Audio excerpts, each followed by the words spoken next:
As you can see, that storm front just blew by and left this nice big rain chute.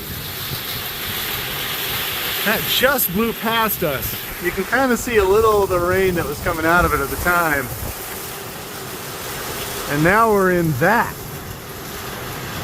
There's kind of a gap between us and it, which is why you can see it so clearly, even while we're in it. But you can watch it consuming things as it passes over them. Yeah, look at the sheets coming off of that. That's a beautiful storm. Looks like we have an active lightning cell. Oh, we definitely do. Whew. It is coming down. Oh man. Whew.